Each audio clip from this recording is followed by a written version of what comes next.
y bienvenidos a este video.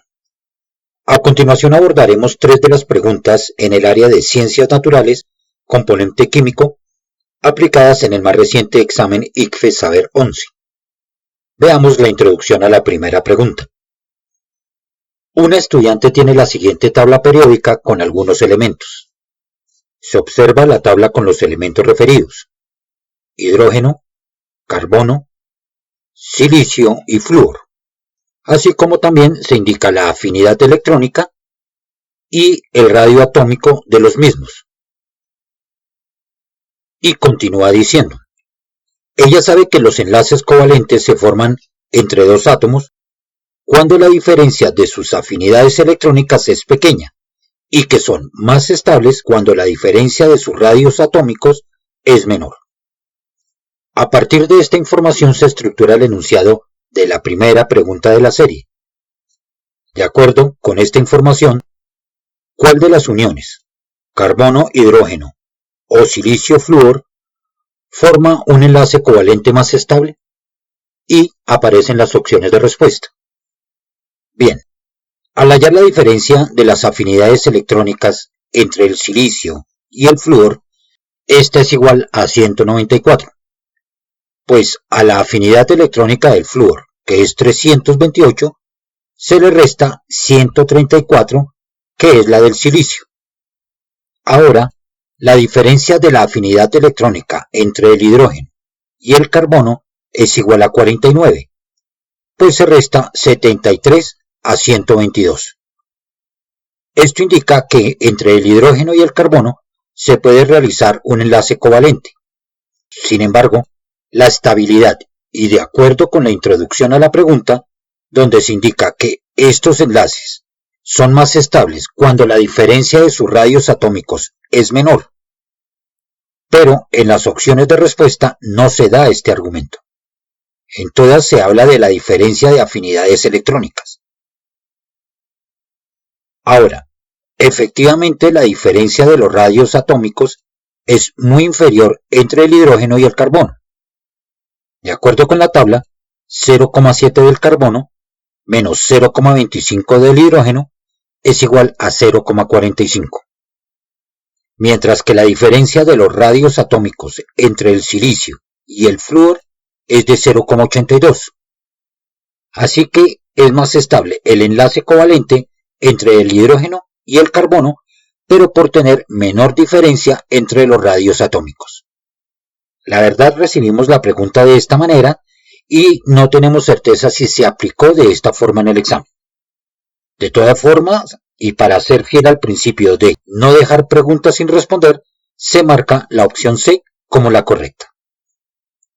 Veamos la introducción de la siguiente pregunta. La siguiente tabla presenta algunos tipos de reacciones químicas. Aparece la tabla donde se ejemplifican reacciones químicas por síntesis, descomposición, combustión y sustitución doble. Luego afirma, la producción de ácido clorhídrico puede llevarse a cabo por medio de la siguiente reacción química. Según lo anterior, ¿qué tipo de reacción ocurre en la producción de ácido clorhídrico? Y aparecen las opciones de respuesta. Para esta pregunta es recomendable, si no se tiene claro el tema, basarse en los ejemplos dados en la tabla. Si observas, en la reacción en la que debemos identificar a qué tipo corresponde los dos compuestos de la izquierda y los dos de la derecha, estos están separados por un signo más. A la vez, esto coincide con las estructuras de una reacción por combustión y con la que se da por sustitución doble. Ahora, nota que en la reacción por sustitución doble, este hidrógeno se enlaza con este hidróxido formando agua. En otras palabras, el primer elemento del primer término con el segundo del segundo término. Y el yodo, que es el primer elemento del primer término, se enlaza con el primero del segundo término, que es el sodio. Pasa exactamente lo mismo en la reacción que se nos da. Miremos. El sodio se enlaza con el sulfato. y el cloro con el hidrógeno. El resto es el balanceo de la ecuación que, como se puede observar, está correctamente balanceada. Si tienes dudas o no recuerdas bien la forma de balancear reacciones químicas, te recomendamos hacer un repaso sobre este tema. Así que se procede a marcar la opción C como la correcta. Analicemos ahora la tercera pregunta de la serie. El enunciado dice: hay 4 compuestos cuyas propiedades se muestran en la siguiente tabla. Aparece la tabla con los datos de puntos de fusión y ebullición de 4 compuestos. Luego se indica: si se debe elegir una combinación de compuestos para preparar una mezcla que se caracterice porque ambos sean líquidos a temperatura ambiente y su diferencia entre puntos de ebullición sea de 40 grados Celsius, ¿cuál de las siguientes combinaciones cumple con dichas características? Y aparecen las opciones de respuesta. Bien, para responder a esta pregunta tomaremos este referente dado en el enunciado. La diferencia entre puntos de ebullición sea de 40 grados Celsius. Esta diferencia se expresa en la tabla entre los compuestos 2 y 4.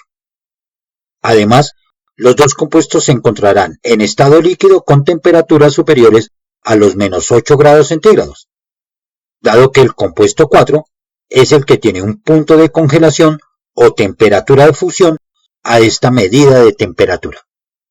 Así que se marca la opción D como la correcta. Esperamos que la forma como se llegó a la respuesta para estas preguntas haya quedado entendida. Déjanos tus comentarios y si deseas conocer más sobre nuestros servicios, escríbenos al email forprunonline2019@gmail.com. De igual forma, síguenos por redes sociales donde encontrarás datos muy útiles para la presentación del examen y suscríbete a nuestro canal de YouTube para que se te notifiquen nuevos tips o contenidos. Nos vemos en una próxima ocasión.